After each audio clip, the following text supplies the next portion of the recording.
Bueno, voy a dar comienzo a mi Ateneo. Lo denominé cuando lo central pasa desapercibido. Se corresponde con mi rotación por el área de endocrinología del Hospital Pediátrico Avelino Castelán. Y en cuanto al contenido, primero vamos a hacer una breve introducción del tema para adentrarnos un poco más en lo que es el hipotiroidismo congénito. Eh, Posteriormente al diagnóstico, una serie de casos, las conclusiones y la bibliografía a la que recurrí. Primero, como dije, como una breve introducción para acordarnos un poco de lo que es el eje. Como todo lo que es hormonas está regido por el eje hipotálamo hipofisiario y la glándula, que en este caso es la tiroides, en donde a partir del hipotálamo se va a secretar la TRH, que va a actuar sobre la hipófisis para la liberación de la TSH y posteriormente esta sobre la glándula, para la liberación de lo que son las hormonas tiroideas, las principales que son la T3 y la T4, siendo la T4 la que se sintetiza en mayor cantidad. Y estas en, En circulación se va a encontrar en un muy bajo porcentaje en su forma libre, siendo la T4 alrededor de un 0,04% y la T3 un 0,4%, mientras que el resto va a estar asociado a proteínas transportadoras, como es la proteína transportadora, la globulina transportadora de hormonas tiroideas, que se va a encargar justamente de transportar el 70% de las mismas, que tiene una gran afinidad. Otra proteína también va a ser la transtiterina, que tiene una mayor afinidad por la T4 y principalmente va a ser responsable del transporte del 10% de esta. Y por último, la albúmina, que si bien tiene poca afinidad por ambas hormonas, tiene poca afinidad por ambas hormonas, al encontrarse en una mayor concentración, permite que el 15% de ella sea transportado por esta proteína. También para recordar un poco lo que son las acciones de las hormonas, que si bien tienen efectos en todo el organismo y a lo largo de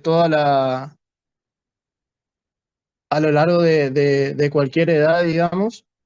pero es más para hacer énfasis justamente que promueven el desarrollo normal del feto y durante la niñez. El desarrollo del sistema nervioso central también van a estar involucrados en lo que es la frecuencia cardíaca, la contracción y relajación miocárdica, la movilidad gastrointestinal, que vamos a ver un poquito por qué es importante tener en cuenta este tipo de función, depuración renal del agua, regulación del gasto de energía, la generación del calor, el peso y el metabolismo de los lípidos del cuerpo. En cuanto a la regulación de la hay que tener en cuenta que las mismas hormonas tiroides son las que van a realizar también un feedback negativo, digamos, a los distintos niveles del eje, siendo a nivel tanto del hipotálamo como de la hipófisis, y se van a hablar también de estos circuitos de retroalimentación negativas, en donde también se conoce lo que es el asa ultracorta, que hay una autorregulación de la TSH sobre la propia hipófisis, digamos. De tal manera que se habla de una asa larga, en donde principalmente la T3 va a ser la que va a generar este efecto inhibitorio, digamos, a nivel del hipotálamo. Eh, una asa corta de la T3 y la T4 sobre lo que es la hipófisis, y lo que les había comentado justamente, esta asa ultracorta de la TSH sobre las células de la tirotropa. Esto de que había comentado entonces era en cuanto a condiciones normales, y puede llegar a presentarse algún tipo de alteración. Entonces podemos, lo que todos conocemos como ya sea un hipertiroidismo o hipotiroidismo, pero acá nos vamos a centrar principalmente en lo que es el hipotiroidismo congénito, que hace referencia a esta producción insuficiente de las hormonas tiroides o la disminución de la actividad biológica de estas hormonas a nivel de los tejidos, y que puede estar presente desde el momento del nacimiento, aún antes inclusive, y deberse a cualquier anormalidad del eje, porque como dije justamente puede darse a nivel de hipotálamo o hipófisis también. Lo que lo más conocido, lo que presenta una mayor incidencia justamente es ese hipotiroidismo congénito primario que lo conocemos, que es la afección a nivel de las glándulas tiroides o algún tipo de afección en donde la tiroides no puede llegar a generar efecto a nivel de los tejidos y que es justamente lo que se va a detectar por medio de lo que es la pesquisa neonatal. Pero también tenemos los hipotiroidismos congénitos secundarios cuando existe algún tipo de alteración a nivel de la hipófisis y también un hipotiroidismo congénito terciario a nivel del hipotálamo, en donde en estos dos casos también se lo conoce como hipotiroidismo congénito central. Y la particularidad es que esta forma de la enfermedad justamente no es detectada por lo que es la pesquisa neonatal, la pasa de alto. En cuanto a lo que es la clínica, existe una serie de manifestaciones de signos y síntomas que son comunes a las distintas formas de lo que es el hipotiroidismo congénito, en donde algunos están relacionados con una gravedad inclusive de la enfermedad y que en el conjunto de esta clínica justamente hace a la sospecha diagnóstica la presencia de fases atípicas, macrología, somnolencia, problemas alimentarios, ictericia prolongada, el llanto ronco, el meconio prolongado también, por ejemplo, la presencia de la fontanela superior, piel moteada y, como le dije, lo que es dentro de la clasificación, el hipotiroidismo congénito es secundario y terciario, es decir, cuando existe algún tipo de afección en hipotálamo o hipófisis, va a estar relacionado justamente con una disminución total o parcial de la síntesis, secreción o bioactividad de la TSH.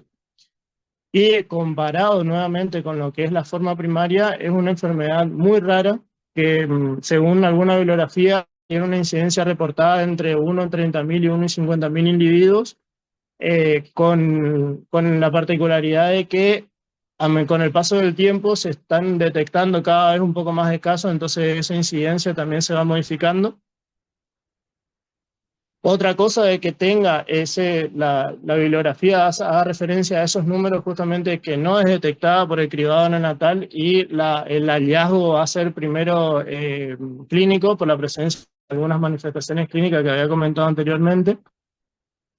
y que también, además de la clínica, de que la sospecha de la enfermedad se llega por la clínica, los niveles séricos de las hormonas tiroideas se van a encontrar disminuidos, asociado también a valores muy bajos de lo que son la TSH, pero que inclusive no necesariamente puede estar bajo, sino también se pueden encontrar algunos valores normales, pero que presentan una discordancia con lo que es el valor de la T4 libre baja. Y el inconveniente con esta enfermedad, como el hipotiroidismo congénito en sí, es que durante los primeros meses de vida, cuando no se instaura en un tipo de tratamiento, puede llegar a presentarse algún tipo de lesión irreversible en el sistema nervioso central. Dentro en sí de lo que es el hipotiroidismo congénito central, se habla de una clasificación que alberga a una forma combinada, una deficiencia de hormonas combinadas, y a una deficiencia de TSH aislada, siendo la forma combinada, es decir, la que va a estar va a involucrar a otros ejes también, la que es más frecuente, de tal manera que un tercio de lo que son aquellos pacientes que presentan hipotiroidismo congénito central van a presentar la forma aislada de la TSH. Y además, dentro de esta forma aislada, las causas pueden deberse principalmente a una mutación en la subunidad beta de esta TSH o a nivel del receptor del TRH, que es el que se va a encontrar ubicado en la membrana de la célula de la hipófisis.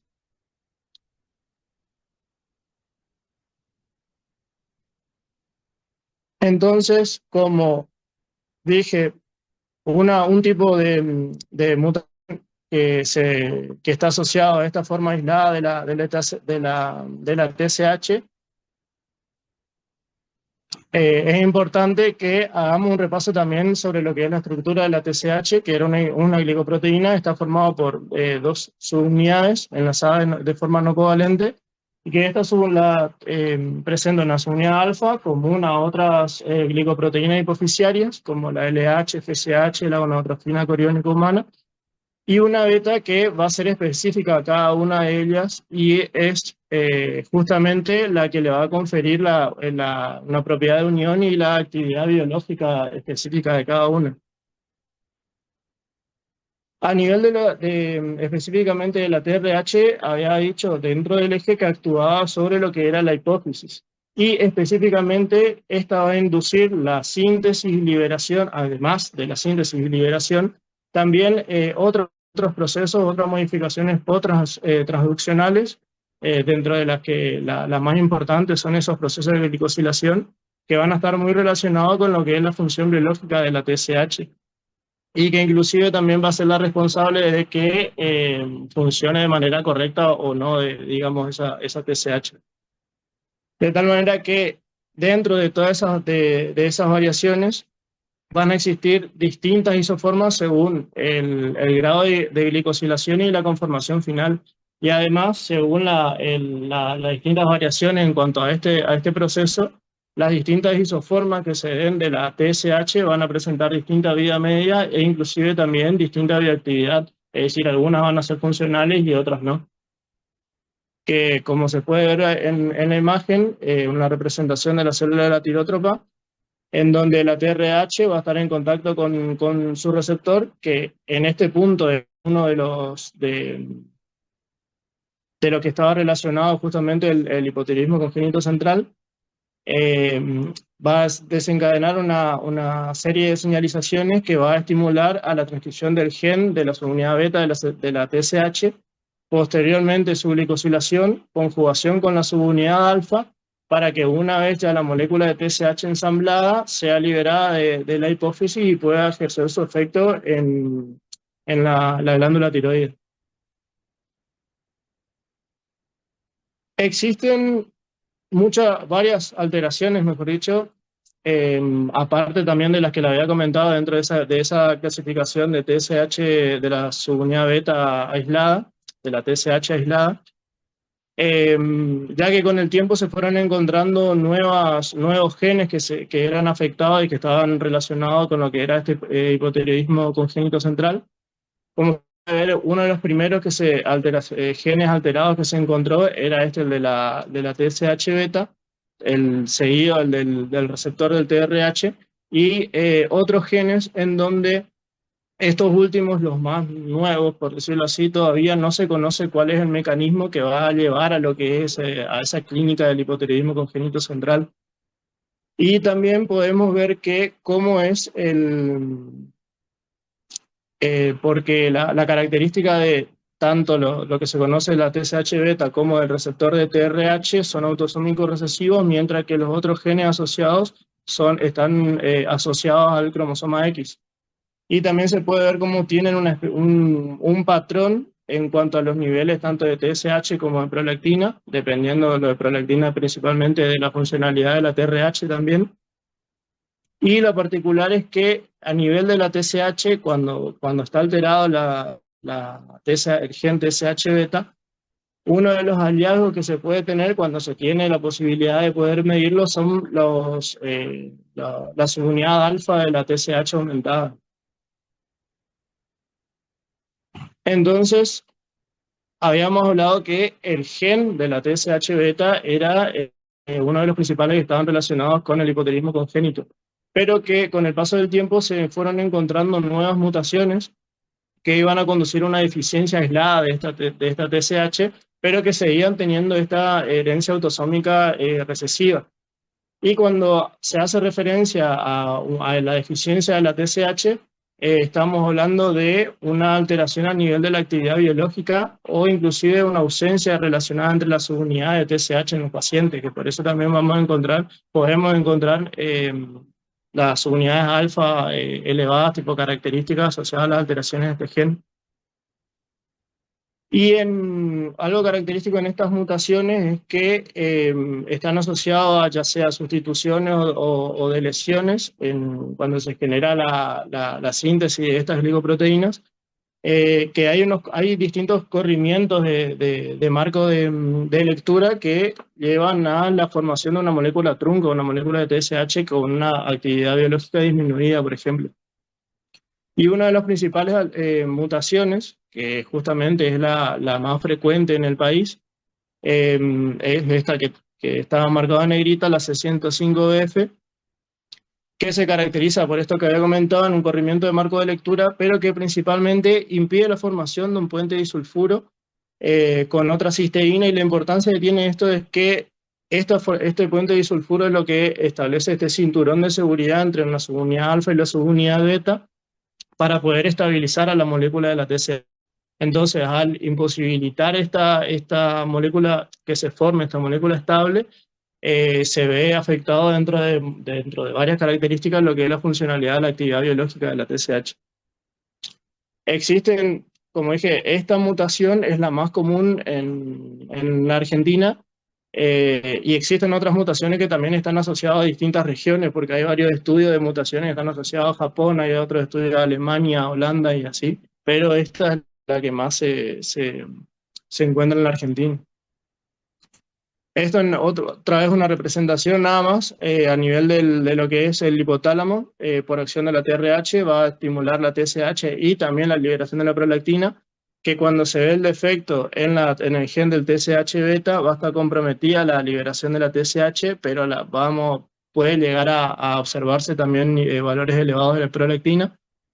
Mientras que cuando el defecto está en el gen del receptor de la TRH, no vamos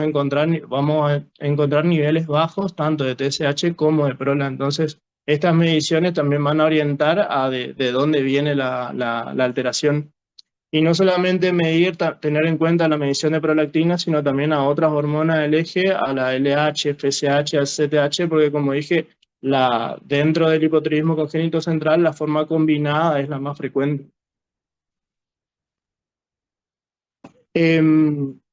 Había mencionado la clínica en general del hipotiroidismo congénito, pero que en esta forma central no necesariamente está asociada a una forma sí o sí grave, digamos, sino que se puede tener un hipotiroidismo leve que va a estar caracterizado por ictericia y macroglosía. Y hablo de que hay una clínica bastante variable, en donde los fenotipos de los pacientes son bastante variables porque depende mucho de este proceso de glicosilación y demás, que va a generar que varíe mucho la actividad biológica de la enzima. Pero que de igual manera pueden presentarse estas formas graves en donde van a tener clínica de hipotonía muscular, problemas de alimentación, retraso mental, glándula tiroide hipoplástica pequeña, y que nuevamente, cuando no se instaura un tratamiento temprano, van a aparecer las afecciones más graves, que van a estar relacionadas con el deterioro mental y psicomotor, que son totalmente visibles. En cuanto al diagnóstico de laboratorio, algo que tiene que quedar en claro es que este tipo de hipotiroidismo congénito central pasa cuando se lo analiza por medio de la pesquisa neonatal que se aplica en todo el país, que es justamente con la evaluación de la TSH, no se lo detecta, porque hay en otros países en donde se instaura tanto la medición de la TSH como de la T4 libre, en donde ahí sí tenemos una herramienta más, digamos, para poder hallarlo de este tipo estas variantes, digamos, de hipotiroidismo congénito. De tal manera que cuando está la sospecha clínica en el paciente, la manera en que se aborda el laboratorio, o lo que llega, por ejemplo, en el pedido de laboratorio del perfil tiroideo, es principalmente la evaluación de la TSH y de la T4 libre. Primero, remarcar que en el paciente eutiroideo hay que tener en cuenta cómo se van generando esas variaciones, esa relación de TSH-T4 libre, que ante mínimas variaciones de T4 libre se van a ver grandes variaciones de la TSH, porque la encargada de regularlo, digamos. Y en este otro gráfico se va evidenciando cómo van variando los niveles de las dos hormonas en un hiper, cuando se genera esa transición, cuando están en algún tipo de tratamiento, por ejemplo, y llega a la hipo, nuevamente en transición y recupera el equilibrio. Em, pero lo que hay que tener en cuenta, como he dicho, que la TSH en el hipotiroidismo congénito central es la que va a estar alterada. Entonces, cuando se realiza la medición de la TSH, se puede llegar a tener valores inapropiados, que pues a los que se lo conoce como a la relación en donde se tienen valores de TSH levemente aumentadas para valores de T4 libre bajos, porque ese T4 libre debería estar estimulando más todavía inclusive esa TSH para generar que se normalice las hormonas tiroides.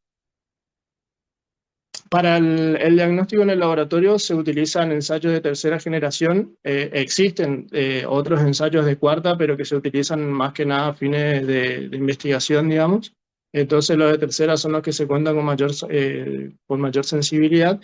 y son gracias a los que se dejaron de lado distintas pruebas de lo de TRH, porque eran procesos bastante engorrosos en donde había que hacer obtener varias muestras en distintos tiempos. Entonces, hoy en día, gracias a la sensibilidad de la técnica, uno sirve directamente el estudio de la TSH, que, bueno, es un método no competitivo, de tal manera que la señal va a ser directamente proporcional a la concentración del alanito en este caso. Por otro lado, vamos a tener a la T4 libre, que va a ser un método competitivo, en este caso inversamente proporcional. Al ser muy específico puede llegar a separar, digamos, lo que está unido y generar una lectura errónea. Y otra cosa, como había dicho, de que en el hipotiroidismo congénito central esto va a ser muy común encontrar a estas hormonas disminuidas, pero que estos son los analitos que se utilizan para establecer el seguimiento de aquellos pacientes con hipotiroidismo central, porque en el caso de las TSH vamos a tener un valor elevado porque estructuralmente los anticuerpos monoclonales van a estar detectando a estas moléculas, pero que no van a ser funcionales porque la funcionalidad depende más que nada de esos procesos de glicosilación y no del plegamiento de la estructura. Entonces las hormonas periféricas van a ser las que se van a utilizar para el seguimiento en estos casos. Y este me pareció, fue un caso que hallé una bibliografía de un paciente que lo informaron en el Hospital Gutiérrez, en donde tiene toda la seguidilla, digamos, desde el comienzo hasta el final pudieron llegar al diagnóstico. Y se trata de un paciente de 3 meses con una pesquisa neonatal normal, como pueden ver, en donde cuando la madre, los padres los llevan al hospital, mencionan que la bebé se alimenta a base de leche materna y maternizada por mal progreso de peso y que además consultan principalmente por dificultad respiratoria alta que condicionaba más aún la alimentación. Una vez que evalúan a bebé, realizan un electrocardiograma, se evidencian distintas alteraciones cardíacas con derrame pericárdico y notan que la bebé presentaba piel seca, reticulada, facies abagotadas, edema bipalpebral, puente nasal ancho, fontanela superior abierta, macrolosía, llanto ronco, hernia umbilical, que son, como pueden ver, son todos, es una clínica bastante sugestiva, digamos, de lo que es el hipotiroidismo, de tal manera que entre todo lo que es el laboratorio también piden un perfil tiroideo, en donde se evidencia, en este caso manejan otras unidades, pero acá tenemos los valores de referencia, con una TSH, tanto la TSH como las hormonas periféricas disminuidas y en este caso también asociado con valores elevados de prolactina y niveles elevados de subunidad alfa de glicoproteína, que de acuerdo a la clínica, al perfil tiroideo y demás, haría pensar a un hipocongénito central, de tal manera que inicia directamente el tratamiento con Levo, logra normalizar, pero que de igual manera presentaba algunos tipos de complicaciones. Ya con todo lo que mencioné antes, se asume el cuadro como hipotiroidismo central,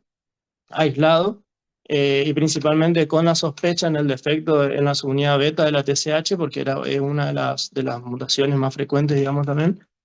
De tal manera que se recurre a biología molecular por PCR y resulta el hallazgo de que era homocigota para la mutación que había mencionado, que es la que se encuentra en el país, y que además, al abordar también el estudio a la familia, eh, tienen el hallazgo de que la madre era portadora heterocigota para la misma mutación. Entonces, de esta manera pudieron llegar al diagnóstico de un hipotiroidismo congénito central, aislado, asociado al defecto de la subunidad beta de TSH a partir de directamente la clínica con una pesquisa neonatal normal. En este otro caso ya sí son unos pacientes del pediátrico, en este caso un paciente de 2 años que llega a la consulta desde el interior del Chaco, en donde la madre ya refiere que tiene problemas para hablar, para caminar, para desenvolverse. Nuevamente se le realiza, en ese caso se le realiza en ese momento se le realiza la pesquisa, dando un resultado normal también, pero que se le realiza justamente porque se evidencian problemas neurológicos, que justamente es el motivo de la consulta y un diagnóstico presuntivo de síndrome de Down. Y los síntomas que refieren a haber observado los médicos era que presentaba fontanela anterior ausente, desnutrición y macroglosía.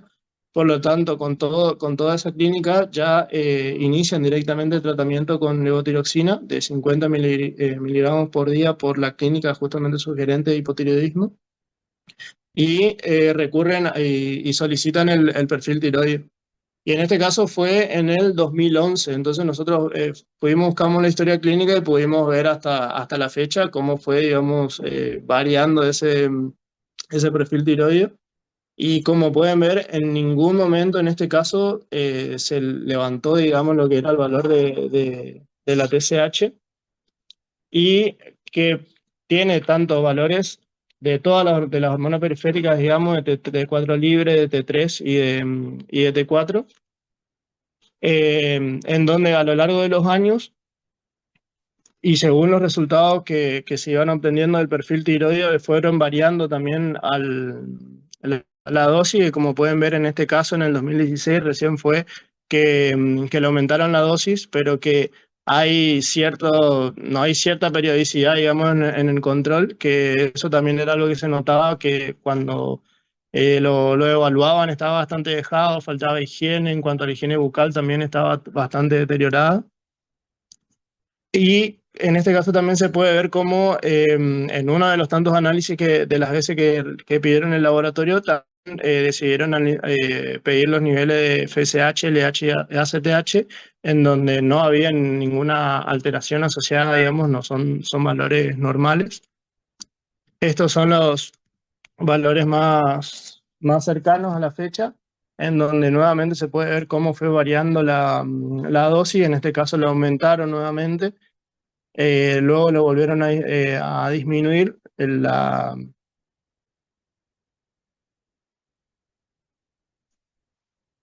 Y lo particular en este caso es que,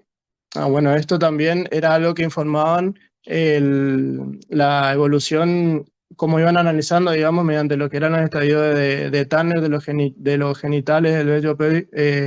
púbico y volumen testicular, de cómo iban viendo, evaluando, digamos, el crecimiento. En este caso iban evaluando mediante los distintos percentilos para estatura, eso de acuerdo a la edad y a la población y también teniendo en cuenta lo que eran las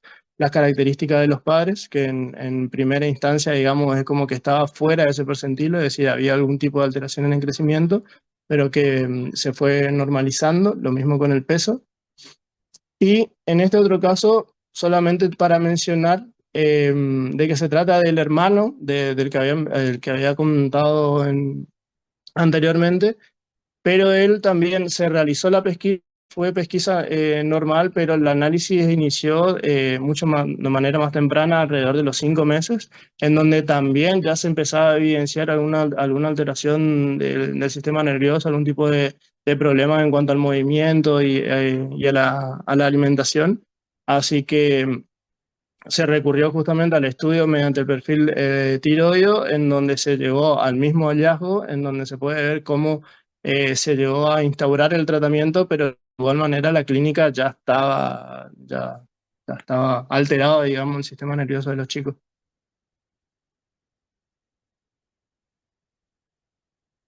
No, otra vez el análisis de la estatura y del peso en este caso, y que otra cosa es que ellos sí son dos hermanos directos, digamos, pero aparte tienen otros tres medios hermanos, de tal manera que en algún tipo del padre de ellos habrá sido algún tipo de portador heterocigota por tener los otros medios hermanos sanos, digamos. Así que bueno, esos eran los casitos del pediátrico. Como conclusión, el hipotiroidismo congénito central es una enfermedad poco conocida que tiene que tenerse en cuenta, sobre todo en los niños, justamente con esta problemática de que si se pasa el tiempo y no se instaura si llega el diagnóstico y no se instaura el tratamiento, va a mejorar bastante lo que es su calidad de vida. Em, se tiene que se entienda, digamos, lo que es la importancia de la instauración a tiempo y la instauración rápida de lo que es este tratamiento del cumplimiento para evitar todo este tipo de complicaciones, y que también tiene que haber un diálogo con los médicos para poder conocer a esos pacientes por el hecho de que ellos son los que van a llegar a la clínica, diagnóstico mediante la clínica, y después nosotros vamos a hacer lo que nos vamos a encontrar con un resultado discordante, digamos, para conocer qué es lo que estamos viendo, y también conocer los equipos y las metodologías que utilizamos para poder poder interpretar algún tipo de interferencia que tengamos, o cuando tengamos, reconocer cuando tengamos que repetir algún resultado que sea por un tipo de interferencia que no sea debidamente del paciente. Esta es la bibliografía consultada y muchas gracias.